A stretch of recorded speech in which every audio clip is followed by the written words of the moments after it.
اعوذ باللہ من الشیطان الرجیم بسم اللہ الرحمن الرحیم۔ آج کی اس ویڈیو کے اندر ہم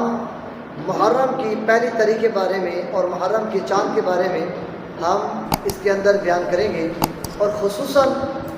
اس ویڈیو کے اندر ہم نے یہ بتانا ہے کہ روزہ رکھنے کا ثواب کتنا ہے، اور اس کے علاوہ محرم کی پہلی رات کو جو نفل ادا کیے جاتے ہیں وہ کون سے ہیں۔ سب سے پہلی چیز کہ جب محرم الحرام کا چاند نظر آئے تو یہ دعا پڑھنی چاہیے۔ اگر بندہ یہ دعا پڑھ لے تو اس کی دعا کی برکت سے وہ بندہ شیطان لعین سے محفوظ رہتا ہے۔ پورا سال دو فرشتے اس کی حفاظت پر اللہ تبارک و تعالیٰ مقرر فرما دیتا ہے۔ یعنی یہ دعا پڑھنے والا ایک پورا سال وہ اللہ تبارک و تعالیٰ کی حفاظت میں رہتا ہے، اور اس کی حفاظت کے لیے اللہ تبارک و تعالیٰ دو فرشتوں کو مقرر فرما دیتا ہے۔ دعا یہ ہے،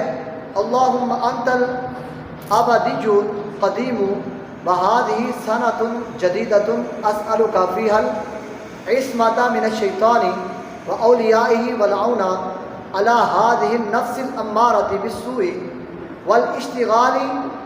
بما یقربنی الیک یا کریم۔ یہ دعا اگر کسی کو نہیں آتی تو وہ نیچے کمنٹس کر کے بھی منگوا سکتا ہے کہ اس دعا کو اس کے بعد سینڈ کر دیا جائے گا۔ یہ دعا جب بھی محرم کا چاند نظر آئے اسی ٹائم یہ دعا پڑھنی ہے۔ اس کے برکات یہ ہیں کہ بندہ پورا سال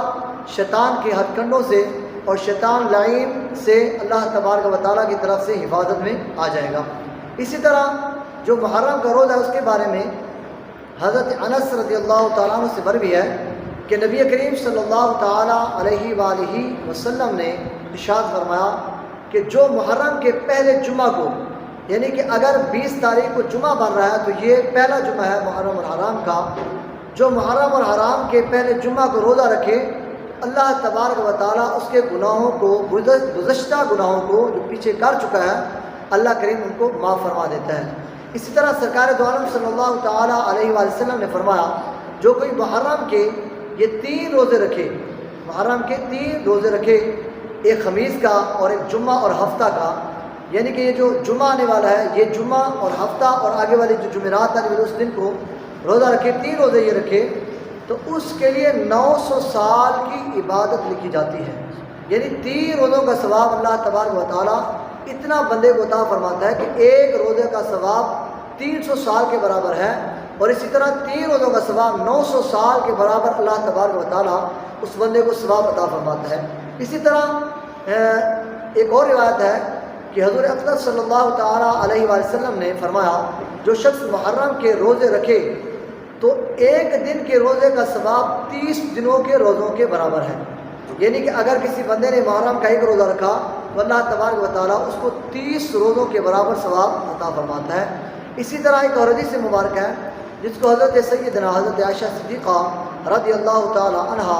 روایت فرماتی ہیں کہ نبی کریم صلی اللہ تعالی علیہ وآلہ وسلم نے ارشاد فرمایا جو کوئی محرم کے پہلے 10 دن، محرم کے پہلے 10 دن عاشورہ تک روزے رکھے، یعنی پہلی تاریخ سے لے کر 10 دنوں تک جو عاشورہ تک روزے رکھے تو فردوس اعلیٰ کا وارث و مالک ہوگا، یعنی کہ اللہ تبارک و تعالیٰ اس کو جنت الفردوس کا وارث بنا دے گا، اس کو مالک بنا دے گا۔ اسی طرح نفل کے حوالے سے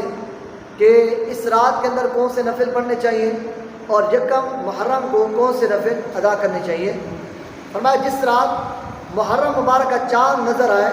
تو 2 رکعت نماز پڑھے، اور ہر رکعت میں الحمد شریف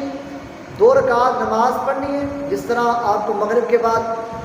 چاند نظر آ گیا تو مغرب کے بعد آپ نے 2 نفل ادا کرنے ہیں، اور سورت فاتحہ پڑھنی ہے، اور قل هو اللہ احد یعنی سورت اخلاص، قل هو اللہ احد اللہ الصمد لم یلد ولم یولد ولم یکن لہ کفوا احد، یہ 11 مرتبہ پڑھنی ہے۔ پہلے سورت فاتحہ پڑھنی ہے، اس کے بعد 11 مرتبہ پہلی رکعت کے اندر سورت اخلاص، اسی طرح دوسری رکعت کے اندر سورت فاتحہ کے بعد 11 مرتبہ سورت اخلاص 11 مرتبہ پڑھنی ہے۔ فرمایا کہ جو 11 مرتبہ پڑھے سلام کے بعد یہ دعا پڑھنی ہے۔ یہ نفل چاہے آپ مغرب کے بعد پڑھ لیں یا عشاء کے بعد پڑھ لیں تو دونوں طریقوں سے آپ ان کو پڑھ سکتے ہیں۔ طریقہ کار اس کا یہی ہے، 2 رکعت نماز نفل آپ نے نتنی ہے، سورۃ فاتحہ پڑھنی ہے پہلی رکعت کے اندر، 11 مرتبہ سورۃ اخلاص پڑھنی ہے یعنی کہ قل هو اللہ احد پڑھنی ہے۔ اسی طرح دوسری رکعت کے اندر سورۃ فاتحہ کے بعد 11 مرتبہ سورۃ اخلاص پڑھنی ہے۔ 2 رکعتیں مکمل کرنے کے بعد یہ دعا پڑھنی ہے سلام پھیرنے کے بعد، سبوح قدوس ربنا و رب الملائکۃ۔ تو فرمایا بہت اللہ تبارک و تعالیٰ اس کو ثواب عطا فرمائے گا جو بندہ یہ نفل ادا کرے گا۔ اسی طرح ایک اور نماز ہے جو نوافل ہے، مشہور ہے، حضرت خواجہ غریب نواز رحمۃ اللہ علیہ نے اپنے اوراد کے اندر جو آپ نے ورد لکھے ہیں، اپنے وظائف لکھے ہیں، اس کے اندر آپ نے اس نماز کا ذکر کیا، وہ بھی 2 رکعت ہے، اور ہر رکعت میں سورۃ فاتحہ کے بعد سورہ یاسین 1 بار پڑھیں۔ سورۃ فاتحہ کے بعد سورہ یاسین 1 مرتبہ پڑھیں۔ یہ تو حافظ قرآن پڑھ سکتا ہے، یا اگر کسی کو سورہ یاسین یاد ہے تو پھر 2 رکعت نماز نفل ادا کرے، سورۃ فاتحہ کے بعد 1 مرتبہ پہلی رکعت کے اندر سورہ یاسین، اور دوسری رکعت کے اندر سورۃ فاتحہ کے بعد دوسری رکعت کے اندر سورہ یاسین پڑھنی ہے۔ فرمایا ایک اور نوافل ہے کہ جن کی 6 رکعتیں ہیں ان کی ہر رکعت میں سورۃ فاتحہ کے بعد 10 مرتبہ قل هو اللہ احد یعنی کہ سورۃ اخلاص پڑھے۔ اس نماز کے پڑھنے والے کو اللہ تبارک و تعالیٰ بہشت میں 2000 محل عطا فرمائے گا، بہشت میں 2000 محل عطا فرمائے گا، اور ہر محل میں 1000 دروازے یاقوت کے ہوں گے، اور ہر دروازے پر ایک تخت زبرجد سبز کا ہوگا، اس تخت پر ایک حور بیٹھی ہوگی، اور اس کے علاوہ 6000 بلائیں اس نمازی سے اللہ تبارک و تعالیٰ دور فرما دیتا ہے، یعنی کہ دور کر دی جاتی ہیں، اور 6000 نیکیاں اس کے نامہ اعمال میں لکھی جاتی ہیں۔ یہ نوافل ہے، اگر ادا کر لیں تو اس کا ثواب اللہ کریم کی ذات مبارکہ نے بڑا عظیم رکھا ہے۔ انشاءاللہ نیکسٹ ویڈیو کے اندر ہم مزید نوافل بیان کریں گے۔ اللہ کریم ہمیں عمل کی توفیق عطا فرمائے۔